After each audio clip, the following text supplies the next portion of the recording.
Joining us now, John Boyd Jr., president of the National Black Farmers Association. Thank you for being with us. Paint a picture for me how farmers are doing right now, given the trade war specific to soybean exports.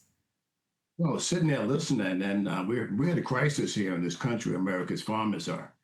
Farm suicides are up, farm foreclosures, all of these numbers, farm bankruptcies. We're losing farms at a record number. And I just sat there and watched Speaker Johnson talk about the Nobel Peace Prize when he should be talking to Democratic leaders about how to get this country open and functioning. Farmers can't get any of this relief that we've been talking about in the aid package unless the government is open. We can't get farm loans. We can't get any of the payments or services that we need to function while this government is closed. And I'm watching the president done a very historic event yesterday in Israel, but we need the same type of leadership here at home. He's the president. You have the Senate.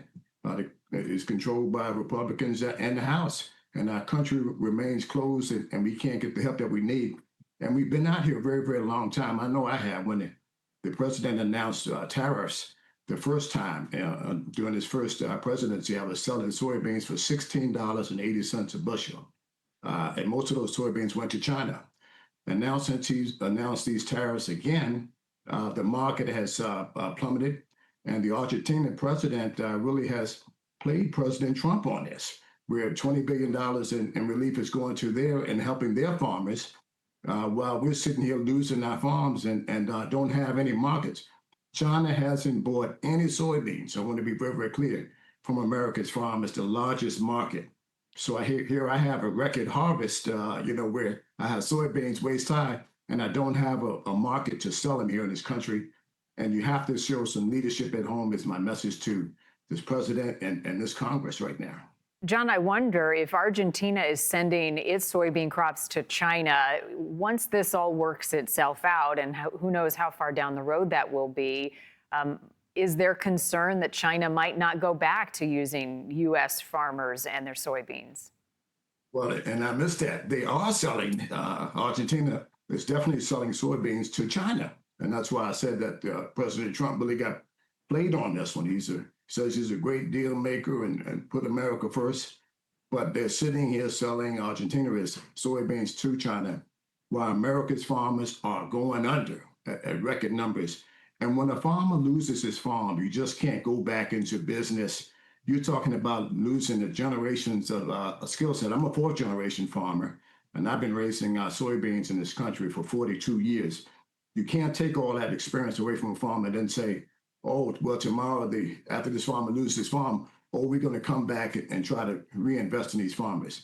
The payments that the president is talking about, yes, it's going to help some, but we need a market. I would rather have a market to sell my commodity at a fair price rather than sit around and wait for the government on some paper chase that may or may come in a timely manner. And right now, it's not. I want to be clear again that this is harvest time. This is the time that America's farmers are in soybeans, and we have to harvest the crop when it's ready. We can't sit around and wait for Congress to get off its butts and say we're going to be friends and get this country back. It has to happen now, and we need relief now. And for the people that are watching, support America's farmers now. We can do some things as well to support the farmers while the government is playing footsies in politics right here at home. Yeah, like what, John? What can people do to help you guys?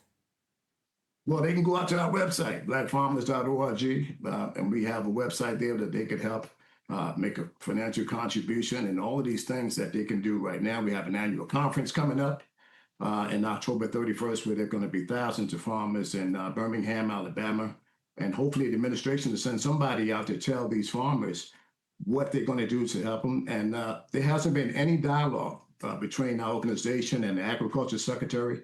The first time in history that they've been in, the administration's been in office over close to 10 months, and there hasn't been any sit-down meetings, any type of outreach from this administration to see what they can do to help our struggling farmers here in this country.